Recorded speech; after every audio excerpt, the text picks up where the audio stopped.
हे गुरु। मंगल मूर्ति सतगुरु मिलवै सर्वाधार।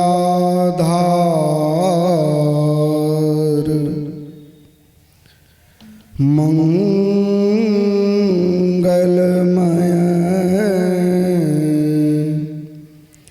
मंगल करन विनवां बारंबार।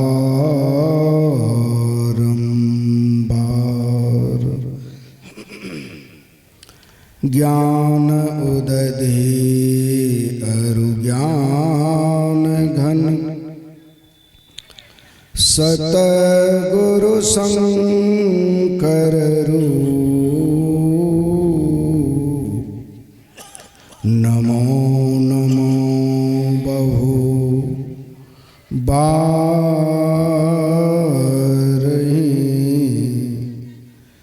सकल सुपूजन भूप।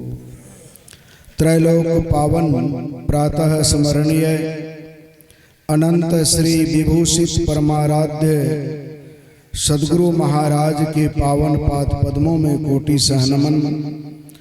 पावन हृदय महर्षि साई स्वामी जी महाराज के पावन पाद पद्मों में कोटि सहनमन। उनके ही विशेष कृपा पात्र संत मत के प्रधान आचार्य ब्रह्म ऋषि चतुरानंद जी महाराज के पावन पाद पद्मों में कोटि सहनमन।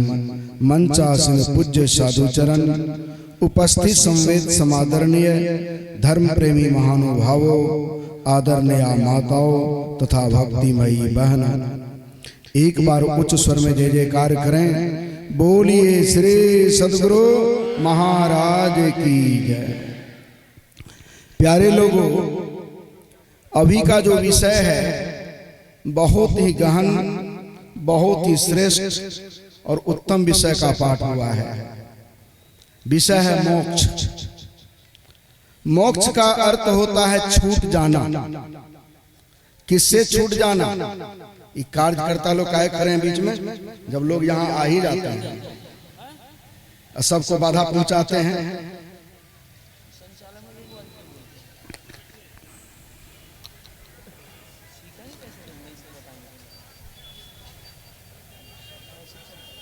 मोक्ष का अर्थ होता छूट जाना। किससे छूट जाना? हम लोग शरीर और संसार के बंधन में हैं। बंधन से छूट जाने का नाम मोक्ष है। बंधन में कैसे आ गए? विनय पत्रिका में गोस्वामी तुलसीदास जी महाराज ने कहा है, जिया जब ते हरि ते बिलगान्यो तब ते देह गेह निज जान्यो माया वश स्वरूप बिसरायो तेहि ब्रह्म ते नाना दुख पायो। यह जीव परमात्मा के साथ था। निशब्द से शब्द में आया, शब्द से प्रकाश में आया, अब प्रकाश से अंधकार में आ गया। गुरु महाराज कहते हैं, भूल गयो घर आदि अपना भव में सुधी गई हरि। हम लोग संसार में भूल गए। बंधन देखिए क्या है। इसी बंधन के कारण हम लोग दुख में पड़े हुए हैं। संत राधा स्वामी साहब कहते हैं, पहला बंधन पड़ा देह का, दूसर क्रिया जान, तेसर बंधन पुत्र विचारो, चौथा नाते मान। नाते के फिर नाती हो गए तब को कौन ठिकान। बंधे तू गाढ़े बंधन आन। और सारे बंधन का बखान किया गया है। बंधन सबसे मूल बंधन क्या है? मुख्य बंधन देह का बंधन। शरीर है 5। अब देखिए, स्थूल, सूक्ष्म, कारण, महाकारण, ये 4 जड़ शरीर है, एक चेतन शरीर है। ये 5 शरीर। इतने शरीर के नीचे हम जीवात्मा हैं। साफ साफ शब्दों में इसको समझ लीजिए। इतने शरीर के नीचे हम जीवात्मा हैं, इतने शरीर के ऊपर परमात्मा है। क्या बाहरी पूजा पाठ से, अगरबत्ती धूप दीप खाली फूल चढ़ाने से, बाहर बाहर दौड़ने से क्या यह आवरण हटेगा या कटेगा? कभी नहीं। इस बंधन में रहने के कारण हम लोगों पर विपत्तियों का पहाड़ है।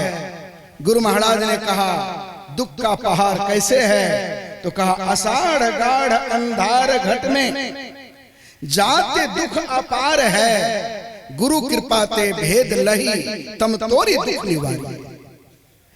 हम लोग आंखें बंद करके देखें अपने अंदर, देखने में आता है आषाढ़ महीने जैसा घोर अंधकार है।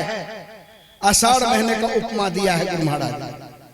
काला काला बादल, नीचे में पानी और कीचड़, इतना घोर अंधकार अपने आंख से अपने हाथ को भी हम नहीं देख पाते हैं। ऐसा ही घोर अंधकार सबके भीतर में है, चाहे दिन में आंख बंद करें या रात में। इसलिए गुरु महाराज कहते हैं जाते दुख अपार है। इसलिए हमारे जीवन में दुख का पहाड़ है। कोई व्यक्ति सुखी नहीं है। सुखी क्यों नहीं है? संत कबीर साहब कहते हैं तन धर सुखिया कोई ने देखा, जो देखा सो दुखिया। तन धर, तन को कौन धर लिया है?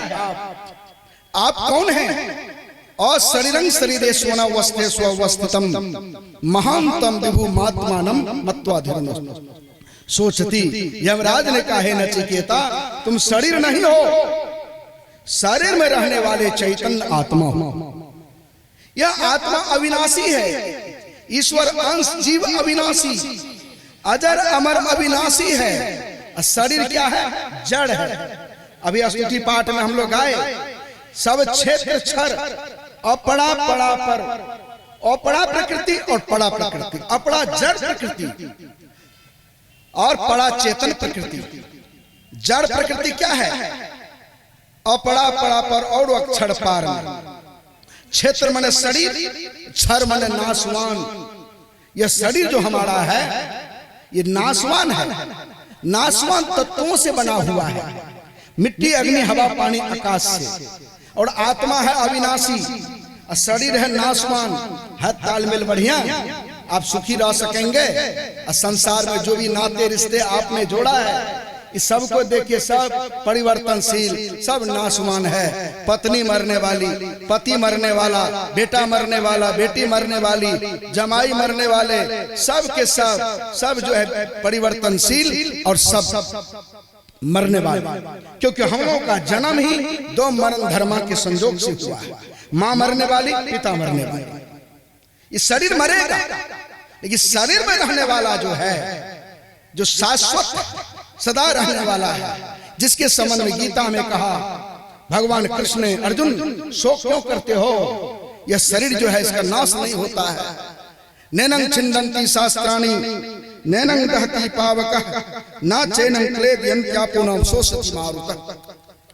यह शरीर नाशवान है, इसे आग जला नहीं सकती, शस्त्र काट नहीं सकती, आग जला नहीं सकती, हवा सुखा नहीं सकती, पानी इसे गीला नहीं कर सकता है, मिट्टी इसे सड़ा नहीं सकती है। यह नाशवान शरीर का नाश होता है, आत्मा का नाश नहीं होता है। फिर तुम शोक क्यों करते हो? तो शरीर नाशवान, संसार में सब कुछ परिवर्तनशील नाशवान, और आत्मा है अविनाशी। है तालमेल बढ़िया नहीं। इसलिए हम लोग दुख में पड़े हुए हैं। नाना तरह का दुख है। पत्नी अनुकूल नहीं मिली तब दुख, पति अनुकूल नहीं मिला तब दुख। कहीं पति दिल्ली जाने वाली ट्रेन लेने के साथ रिजर्वेशन बनवा लेंगे। दोनों पति पत्नी की गाड़ी चल रही है, बीचे में दोनों में से एक गुजरेंगे, या तो पत्नी मरेगी पहले या तो पति मरेगा पहले। यहाँ तो कभी कभार होता है कि नारी पुरुष जब एक मत होई तो जुग जुग राज करे। तो एक सत्संगी थे हमारे बगल में, पूर्णिया जिला धरड़ा के बगल में मोहनिया गांव, एक भगत परिवार।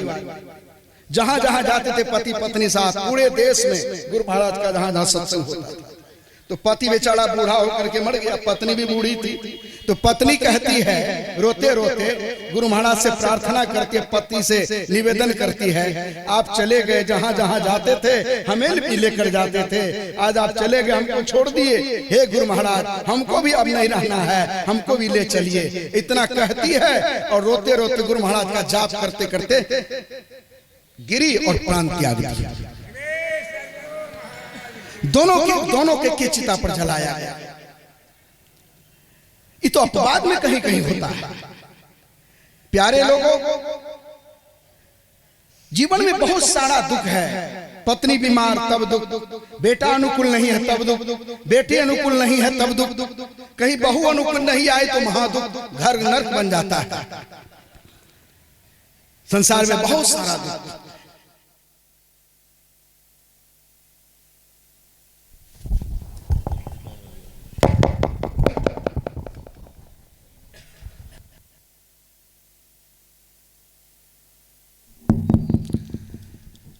बेटी का विवाह करते हैं, 2-4-6 महीने के बाद बेटी विधवा हो जाती है, दामाद दुनिया से चल बसे, महादुख।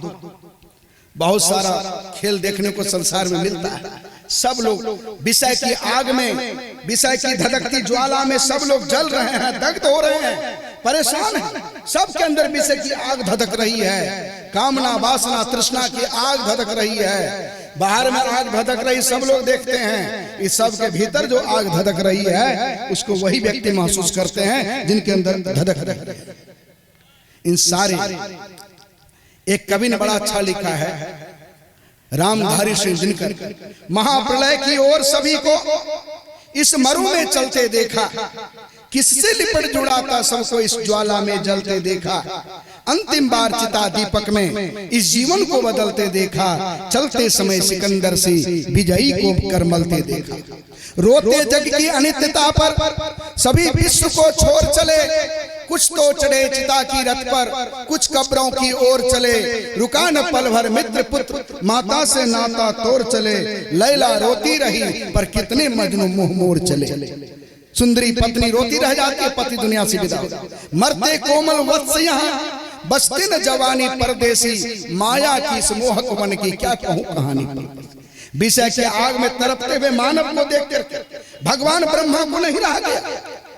भगवान शिव के पास गए, आप हरदम समाधि में लीन रहते हैं, आपको दुख से निकलने का समाधान मिल गया है, आप हमें बताने की कृपा करें। भगवान ब्रह्मा के माध्यम से भगवान शिव दुख से निकलने का उपाय बताते हैं। योगहीनं कथं ज्ञानं मोक्षदं भवति भो, योगो अपि ज्ञानहीनस्तु न क्षमो मोक्ष कर्मणि, तस्मात् ज्ञानम च योगम च मुमुक्षु दृढ़मो भयसेत्। कहते हैं ब्रह्मा जी, ज्ञान भी श्रेष्ठ है, योग भी श्रेष्ठ है। ज्ञान माने जानना, योग माने मिलन। भक्ति करने का सही सही नियम तरीका जानना ज्ञान है, और योग माने मिलन। हमारा आपका कहीं न कहीं से वियोग हो गया, किन से? परम पिता परमात्मा से।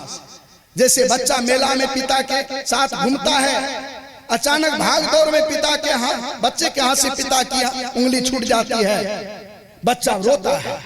कोई उपाय कर ले, क्या बच्चा चुप होगा?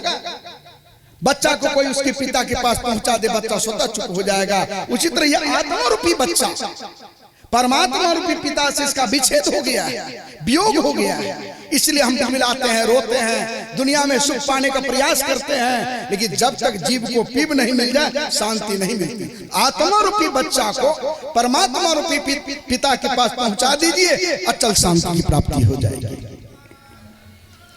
कैसे पहुंचाएंगे?